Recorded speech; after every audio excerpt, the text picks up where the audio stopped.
qu'est-ce qu'une gastronomie responsable? Alors c'est pas une question facile. J'ai envie de dire que ça, je sais pas.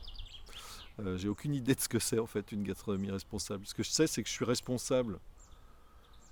Je suis responsable de ce que j'envoie à mes clients, de la qualité que ça représente en termes de goût et de sécurité alimentaire. Je suis responsable des employés qui travaillent pour nous au restaurant et à l'hôtel.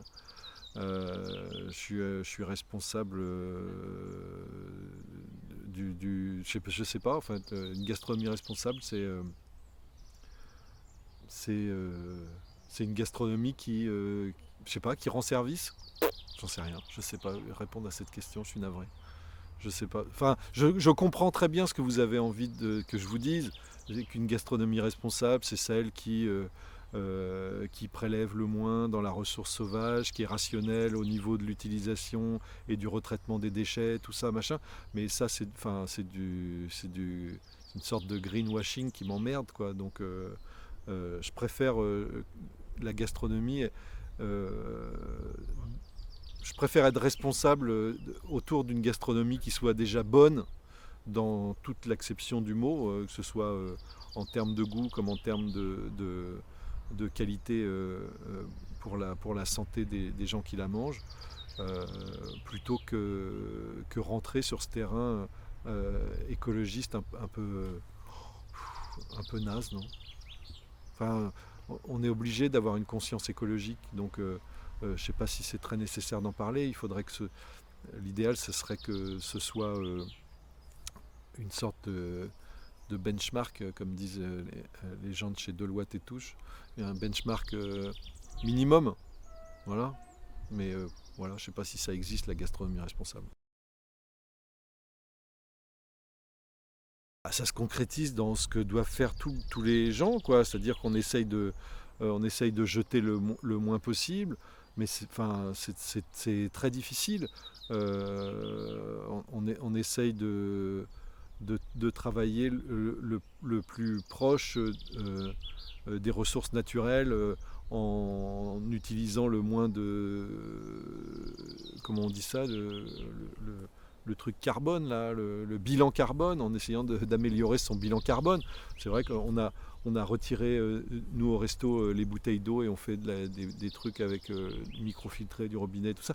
Donc voilà, c'est ce genre de truc. Mais enfin, nous, c'est quelque chose qui nous semble normal dans notre démarche. C'est quelque chose qui est qu'on suit, c'est un chemin qu'on suit depuis plusieurs années et on n'a pas décidé d'avoir une attitude éco-responsable comme ça. C'est juste, on ne peut pas faire autrement.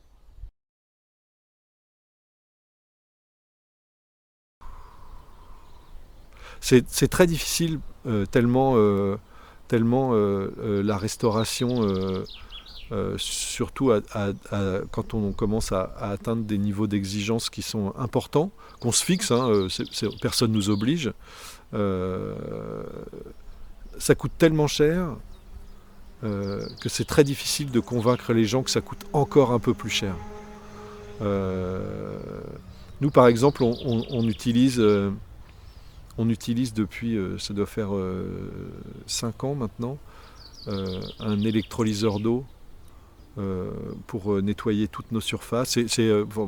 Grossièrement, c'est une machine qui sépare l'eau en deux. D'un côté, on a une eau alcaline à un pH de 11-12, qui est un dégraissant surpuissant. Et de l'autre côté, on a une eau acide qui a un pH de 2, un peu plus acide que du citron, qui est un bactéricide très, très puissant, et ça reste de l'eau. Et on nettoie toutes nos surfaces, toutes nos herbes sauvages avec cette eau-là. Sans utiliser aucun produit chimique. Bon, bah voilà, c'est une machine qui vaut 5000 euros à l'achat. Euh, c'est pas beaucoup d'argent quand c'est étalé sur plusieurs années. Et surtout, après, voilà, c'est très rentable. Mais moi, j'en ai parlé à beaucoup de mes confrères de cette machine-là. Je crois qu'il n'y en a pas un qui l'a acheté. Parce que pour eux, c'est trop cher, quoi.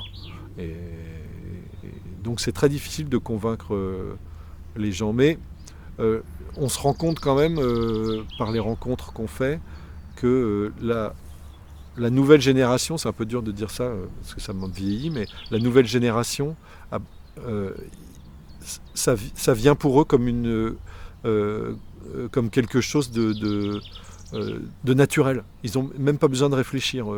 Pour eux, c'est déjà fait, quoi. Donc voilà, il faut attendre encore 3-4 générations et puis peut-être on sera pas mal.